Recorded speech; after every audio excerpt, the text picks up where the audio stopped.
Hey, what's going on, YouTube? Hey, this ain't the best position. All right, let me see how I get that camera there. Maybe that's a better angle, you know. Like I said, I just shoot these videos randomly. Really don't have no backdrop. I just try and come off the dome. Trying to help get you guys all the information that I have to help you be better in doing property preservation. Like I keep stressing, property preservation is how I got started over 10 years ago.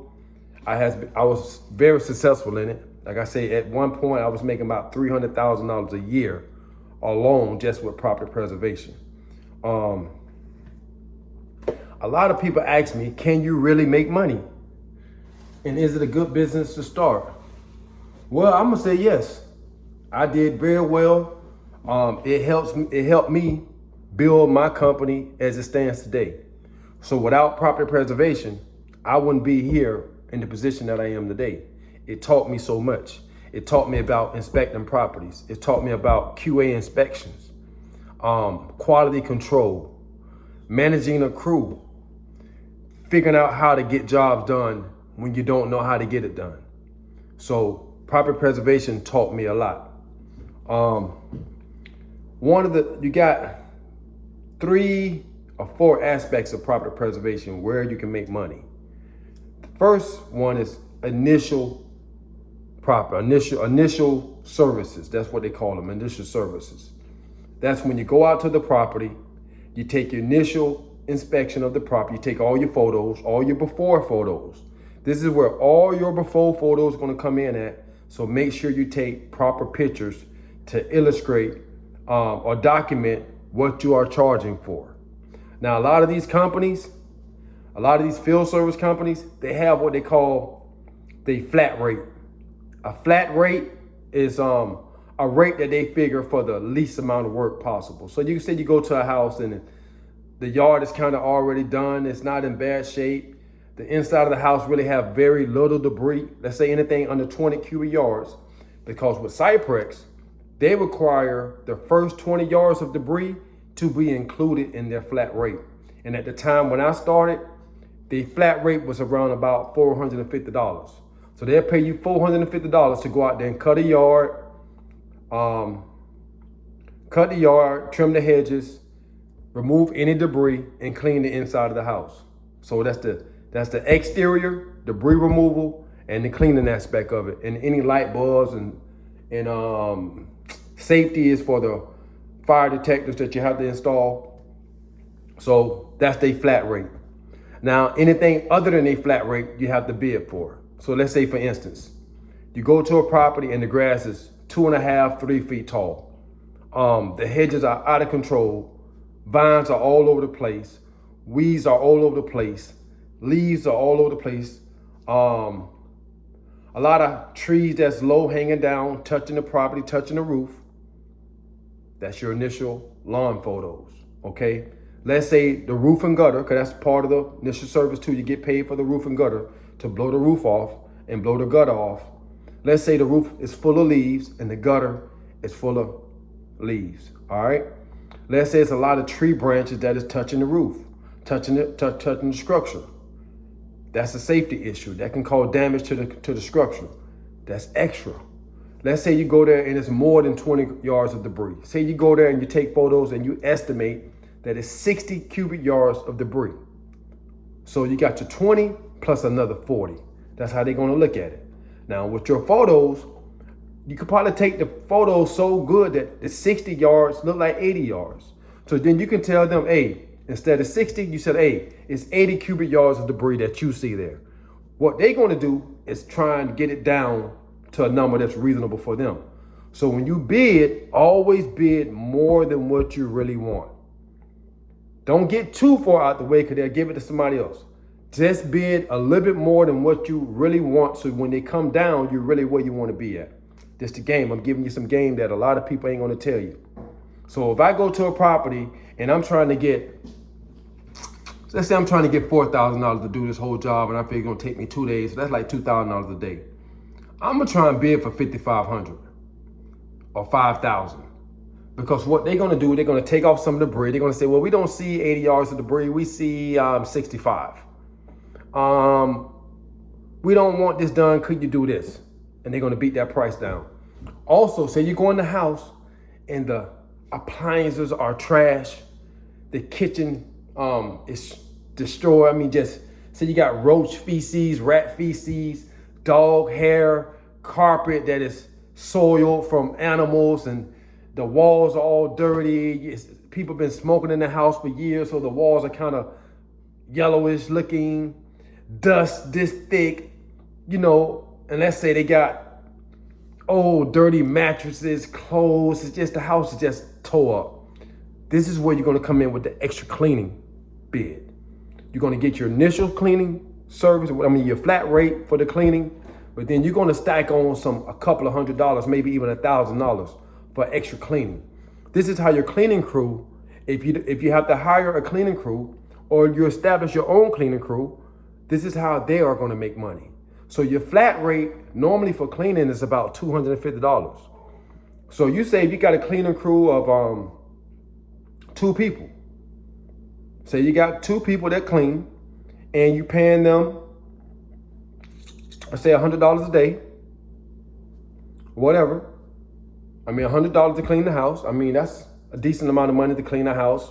It depends on how dirty it is. Now, if the house is dirty, this is where that extra cleaning is. So let's say they pay $250.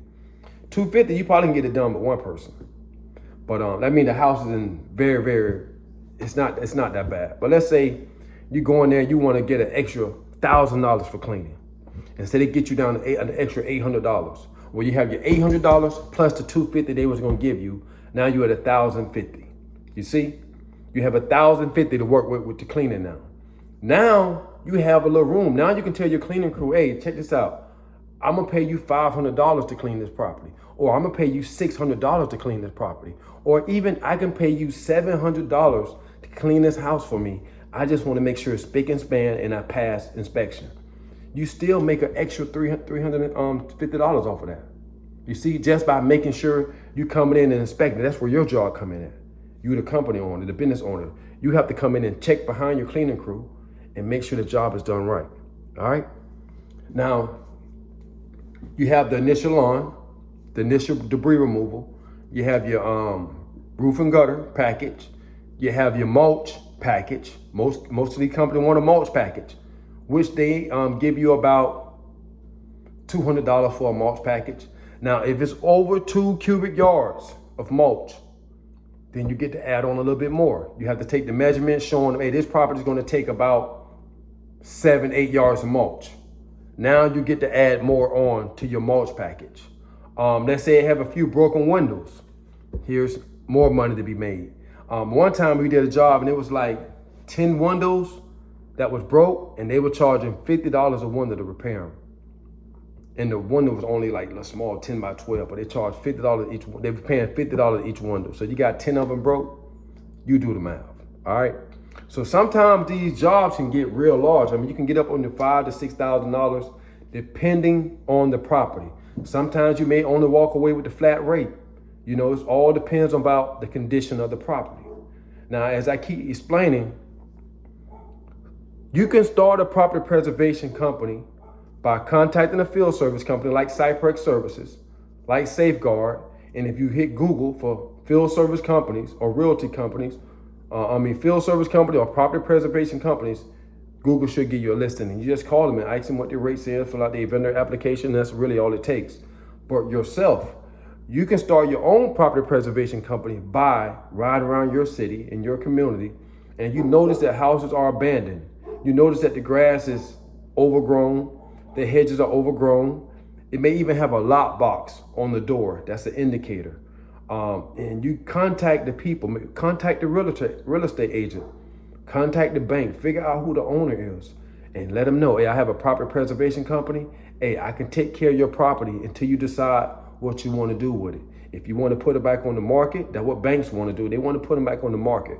Or if it's a real estate agent, they're looking to sell that house. Well, guess what? If you come in with your company and clean this house up and maintain it until they're sold, you're doing them a service, So these ways that you can really make money doing property preservation. Now let's go to the routine maintenance. Okay. Once upon a time, I had 115 properties that I was servicing for Cyprex. All right. The routine maintenance, meaning that I go there every week, I cut the yard, edge it, weed eat, blow it off, trim the hedges, and I go inside and take photos of everything in the inside to let them know the property is still in good standing. And they got to take pictures of the air freshener so they can see the date the air freshener was installed. They just want to make sure that the house is in good standing. There ain't nothing wrong with it. That's your job when you go there to kind of inspect the property to make sure the property is not going down in condition. Okay, so I just like to use simple math. So I had 115, but I'm always use the number 100. So let's assume that I had 100 properties that I'm maintaining, and at the time they was paying me $32 a property. That's $3,200 a week because I have to go to these properties every week. So you only need 2 people, a lawnmower and a trailer and some lawn equipment, and 2 people can go out and take care of over 100 properties in a week. I know this. Don't tell me it can't be done. It can be done, all right? It could probably be done with 1 person, but I know 2 people can get it done, all right? So let's say we got 100 properties, $32 a property. That's $3,200 a week. All right, so guess what? You're going 4 times in a month. That's $12,800. So let's do this. We got my math. So let's say we're doing $12,800 a month times 12. That's $153,600 right there. Just on cutting lawns. $153,600 a year. A year. The math don't lie. All right? The math don't lie. All right? Also, at the same time, they was paying $45 to go do your routine, your once a month, what they call a refresh service. This is where you go inside the house, you have your cleaning crew go in there, wipe off all the countertops, clean the toilets, wipe down all the cabinets, vacuum all the floors, just to make sure the house stays fresh, and you change the air fresheners out. This is why once a month, they want you to go in there, change the air fresheners, take pictures of all this thing you're doing. You got to document everything you do. And if the light bulb blown out, you change the light bulb. If the batteries are dead in the smoke detector, you change the batteries. This is what you call your routine monthly refresh. So let's say I had 100 properties. Once again,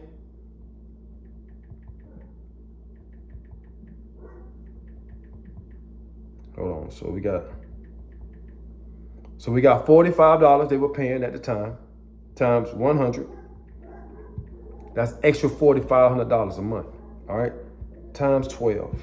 That's an extra $54,000 a year, plus the $153,600. We already at $207,600 a year.